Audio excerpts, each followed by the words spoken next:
کہ فولی وجہ کہ مخاطب کون ہے؟ نبی علیہ الصلوۃ والسلام. اور دوسرا جملے فولوا وجوہکم میں تمام مسلمانوں کو خطاب ہے کہ اپنے چہروں کو پھیر لو، تاکہ یہ حکم نبی صلی اللہ علیہ وسلم کے ساتھ خاص نہ سمجھا جائے بلکہ سب کے لیے ہے.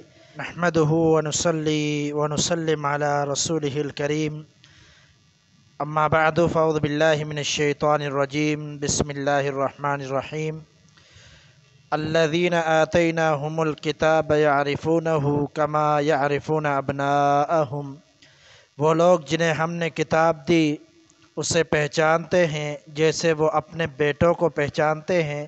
وَإِنَّ فَرِيقًا مِّنْهُمْ لَيَكْتُمُونَ الْحَقَّ وَهُمْ يَعْلَمُونَ، اور بے شک ان میں سے کچھ لوگ یقیناً حق کو چھپاتے ہیں حالانکہ وہ جانتے ہیں. قبلے کا تبدیل ہونا برحق ہے یہود و نصارہ کے نزدیک بھی. کیوں؟ اس لیے کہ ان کو پہلے اطلاع دی جا چکی تھی اور ان کی کتابوں میں یہ چیزیں موجود تھی، مگر ضد اور ہٹ درمی کی وجہ سے انکار کرتے تھے. اب اس آیت میں بتایا جا رہا ہے کہ قبلہ کی طرح اہل کتاب کو رسول اللہ صلی اللہ علیہ وسلم کے نبی آخر الزماں ہونے میں بھی کچھ شک شبہ نہیں ہے، مگر پھر بھی ان میں سے اہل علم کا ایک گروہ حق کو چھپا رہا ہے. ایک گروہ اس لیے فرمایا کہ اہل کتاب میں سے بعض علماء جیسے یہود میں سے عبداللہ بن سلام اور نصارہ میں سے تمیم داری اور صہیب رضی اللہ تعالی عنہم وہ بھی تھے جو آپ صلی اللہ علیہ وسلم کے نبی صادق ہونے کو پہچاننے کے بعد مسلمان ہو گئے تھے. اس لیے یہ کہا گیا کہ ایک گروہ، یعنی سارے اس طرح نہیں تھے، تو جو مسلمان ہو گئے وہ تو ان سے مستثنیٰ ہو گئے، ان کے بارے میں تو یہ آیت نہیں ہے. تو اگلی آیت میں اللہ تعالیٰ نے فرمایا کہ الحق من ربک فلا تکونن من الممترین، یہ حق تیرے رب کی طرف سے ہے پس تو ہرگز شک کرنے والوں میں سے نہ ہو. اس آیت میں بھی اللہ تعالیٰ نے نبی علیہ الصلوۃ والسلام سے یہ فرما دیا کہ حق جسے یہود و نصارہ چھپا رہے ہیں آپ کے رب کی طرف سے ہے. وہ چاہے کتنا بھی چھپائیں لیکن آپ کسی بھی شک و شبہ میں مبتلا نہ ہونا، شک و شبہ کا شکار نہ ہونا. اس کے بعد اللہ تعالیٰ نے فرمایا کہ وَلِكُلٍّ وِجْهَةٌ هُوَ مُوَلِّيهَا فَاسْتَبِقُوا الْخَيْرَاتِ، اور ہر ایک کے لیے ایک سمت ہے جس کی طرف وہ منہ پھیرنے والا ہے، سو نیکیوں میں ایک دوسرے سے آگے بڑھو. اَيْنَمَا تَكُونُوا يَأْتِ بِكُمُ اللَّهُ جَمِيعًا، جہاں کہیں ہوگے اللہ تمہیں اکٹھا کر کے لے آئے گا. ان اللہ علی کل شیء قدیر، بے شک اللہ تعالیٰ ہر چیز پر پوری طرح قادر ہے. اس آیت میں بتایا جا رہا ہے کہ ابراہیم علیہ السلام کا قبلہ اگرچہ کعبہ تھا مگر بعد میں ہر ایک نے اپنی اپنی مرضی سے کسی نہ کسی سمت کو اپنا قبلہ مقرر کر لیا. چنانچہ یہود نے بیت المقدس کے صخرہ کو قبلہ قرار دے لیا اور نصارہ نے بیت المقدس کی مشرق کی جانب کو. اب تمہارے لیے کعبہ کو قبلہ مقرر کر دیا گیا ہے، اس لیے ان لوگوں سے اس بحث کا کوئی فائدہ خاص نہیں کہ کون سی سمت افضل ہے. اصل چیز نیکیوں میں سبقت ہے، اس کا اہتمام کرو کیونکہ تم جہاں بھی ہوگے تمہیں اللہ تعالیٰ کے حضور پیش ہونا پڑے گا.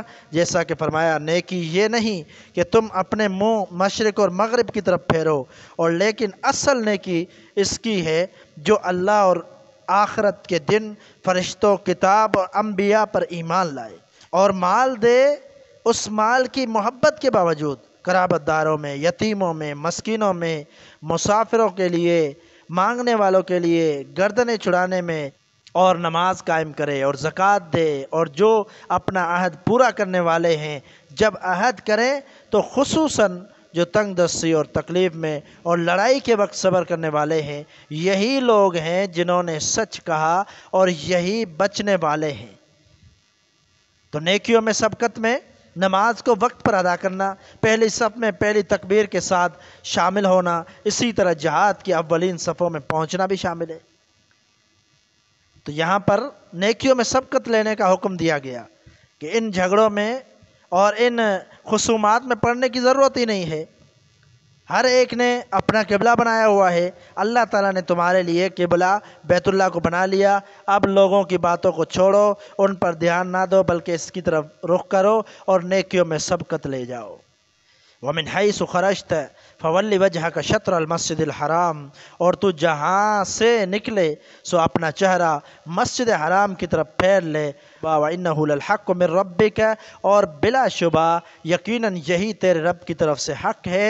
وَمَا اللَّهُ بِغَافِلٍ عَمَّا تَعْمَلُونَ، اور اللہ ہرگز اس سے غافل نہیں جو تم عمل کرتے ہو۔ یعنی فرض نماز میں قبلہ کی طرف رخ کرنا ایسا حکم ہے کہ سفر میں بھی اس کا اہتمام ضروری ہے۔ کوئی یہ نہ سمجھے کہ سفر کی مشقت کی بنا پر یہاں تخفیف ہوگی، بلکہ اللہ تعالیٰ کا فرمان ہے وَإِنَّهُ لَلْحَقُّ مِنْ رَبِّكَ، اس حکم کی تاکید کے لیے، اس کی مخالفت سے ڈرانے کے لیے اللہ تعالیٰ نے فرمایا وَمَا اللَّهُ بِغَافِلٍ عَمَّا تَعْمَلُونَ، نہیں ہے اللہ غافل اس چیز سے جو تم عمل کرتے ہو۔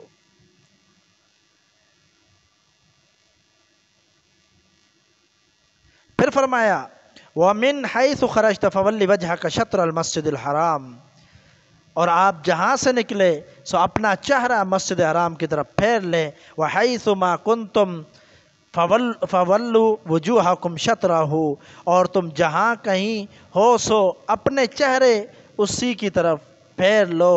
لِأَلَّا يَكُونَ لِلنَّاسِ عَلَيْكُمْ حُجَّةٌ، تاکہ لوگوں کے پاس تمہارے خلاف کوئی حجت نہ رہے، إِلَّا الَّذِينَ ظَلَمُوا مِنْهُمْ، سوائے ان کے جنہوں نے ان میں سے ظلم کیا۔ فَلَا تَخْشَوْهُمْ، سو ان سے مت ڈرو۔ وَاخْشَوْنِي، اور مجھ سے ڈرو۔ وَلِأُتِمَّ نِعْمَتِي عَلَيْكُمْ، اور تاکہ میں اپنی نعمت تم پر پوری کروں۔ وَلَعَلَّكُمْ تَهْتَدُونَ، اور تاکہ تم ہدایت پاؤ۔ اس آیت میں پچھلا حکم دہرایا گیا کہ فَوَلِّ وَجْهَكَ کہ مخاطب کون ہے؟ نبی علیہ الصلوۃ والسلام، اور دوسرا جملے فَوَلُّوا وُجُوهَكُمْ میں تمام مسلمانوں کو خطاب ہے کہ اپنے چہروں کو پھیر لو، تاکہ یہ حکم نبی صلی اللہ علیہ وسلم کے ساتھ خاص نہ سمجھا جائے بلکہ سب کے لیے ہے۔ دہرانے کی وجہ معلوم ہوتی ہے کہ یہاں بیت اللہ کو قبلہ مقرر کرنے کی مزید حکمتیں بیان کرنا مقصود ہے، جن میں سے پہلی حکمت یہ ہے کہ لوگوں میں سے کسی کے پاس تمہارے خلاف کوئی دلیل نہ باقی نہ رہے۔ اہل کتاب یہ نہ کہیں کہ پہلی کتابوں میں تو آخری نبی کا قبلہ مسجد حرام ہے، انہوں نے بیت المقدس کو قبلہ کیوں بنا رکھا ہے؟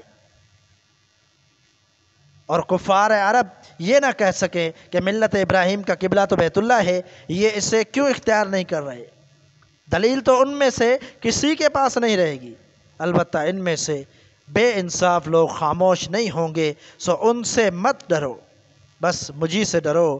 دوسری حکمت یہ ہے کہ جس طرح اس آخری امت کے احکام قیامت تک مکمل اور غیر منسوخ کر کے تم پر اپنی نعمت تمام کی ہے، قبلہ کے بارے میں بھی یہ نعمت تمام ہو۔ اور تیسری حکمت دوسرے احکام کی طرح قبلہ میں بھی تمہیں رائے حق کی ہدایت عطا کرنا ہے۔ شروع آیات سے یہاں تک نبی علیہ الصلوۃ والسلام کو کعبہ کی طرف رخ کرنے کا 3 مرتبہ حکم دیا گیا۔ مسلمانوں کو یہ حکمت 2 مرتبہ، اس کے حق ہونے کا ذکر 3 مرتبہ، اور ہر جگہ اس کی طرف رخ کرنے کا حکم 3 مرتبہ آیا ہے۔ اس سے اس حکم کی تاکید اور اس کی شان واضح ہو رہی ہے۔ درمیان میں دوسرے جملے مثلا اہل کتاب کا اس کے حق ہونے کو جاننا، اللہ تمہارے عمل سے بے خبر نہ ہونا وغیرہ تاکید مزید کا کام دے رہے ہیں، یعنی تاکید اور مزید بار بار تاکید کی کہ یہی قبلہ ہے، اسی کی طرف رخ کر کے نماز پڑھنی ہے۔ اللہ رب العالمین مجھے اور آپ کو قرآن و حدیث صحیح معنی میں سمجھنے کی توفیق عطا فرمائے۔ وما توفیق الا باللہ۔